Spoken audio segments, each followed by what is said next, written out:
In today's video, guys, we shall be taking a look at the newest installment in the Meg franchise, Meg 2, The Trench. So without further ado, let's get into today's review. Let's get into it.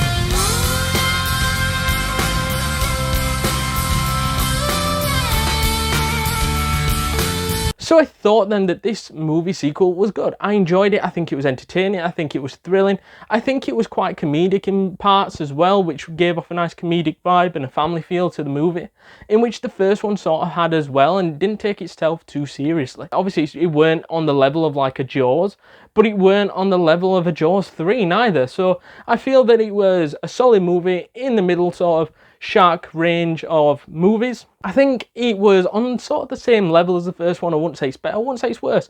I would say it's probably around the same sort of level as the first movie, as it doesn't take anything away from what the first movie did, whilst it doesn't really add anything neither. And there's a few little flaws in this movie, like the villain wasn't very good.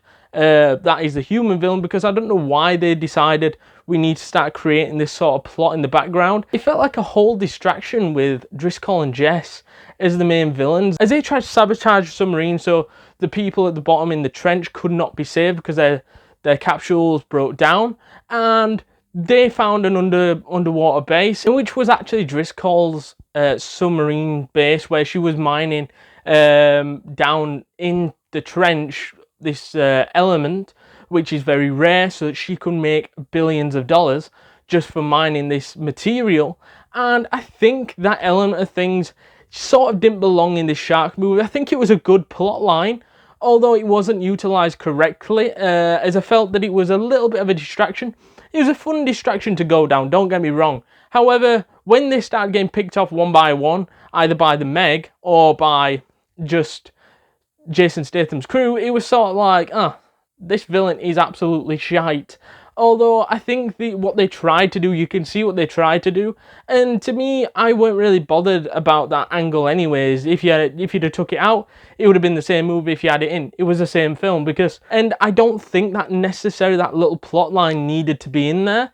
But at the same time, it didn't hinder the success of this film, in my opinion. I still think I enjoyed it, and I still think it was action-packed as always. I really enjoyed this film, but I think a big plus was having the prehistoric creatures and animals being added in, not just the megalodon. As when the hole opens up in the middle, and just before then, we saw different kinds of creatures being involved. The movie starts off with a T-Rex that gets munched by megalodon, in which was like a big battle. And they have several of these big battles, because the Kraken versus the Megalodon right at the end of the movie was mint. I think more of these little battles is what people want to see, these action-packed sequences, which is like your big movie moments. And those two things were really good. I enjoyed those. Even though the T-Rex one wasn't that long, it just happened just to show how big the Megalodon was compared to that on-land mammal. I think this was very good as well with the Kraken. It showed how these two would have squared off in sort of real life back in the day, and I think having more of these prehistoric creatures in there felt fresh. The little lizardy creatures which can go on land and sea as well was really good. Felt a threat. It felt more of a threat than the villains did, to be fair. And having this sort of like Jurassic World type of vibe while mixed with Jaws felt really fun and enjoyable, I must admit. I think Jason Statham really stepped into this role again with how heroic he was, and the ending was mint for him as well, because anything with action in, Jason Statham just looked fucking amazing, doesn't it? So he was never going to look out of place. I think he fitted into taking on 3 megalodons and a kraken. So yeah, I think he was really good. I liked Paige Kennedy. Both Paige Kennedy and Jason Statham offered this comedic sort of vibe to the film, which I think was not missing from the first one. There was just a lot more of it in this one, in which I really liked. It funneled it through to making this more of a family feel of movie, because if you take out that comedic element of the movie, it is pretty bland, and you don't want a bland film when looking at shark films and things like that. And the original Meg film in 2018 was not bland by any stretch of the imagination, and this just adds a little bit of flavour to the movie whilst not going overboard.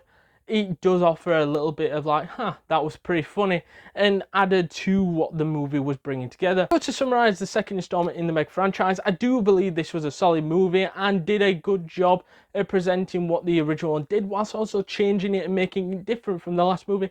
Hence why I rate this movie a 7.1 out of 10 and a world-class film. So let me know down in the comments down below what your thoughts are. Is it good? Is it bad? Is it terrible? Is it amazing? Let me know down in the comments down below, please. Also, we have noticed not enough people have been smashing that subscribe button, so please do that now.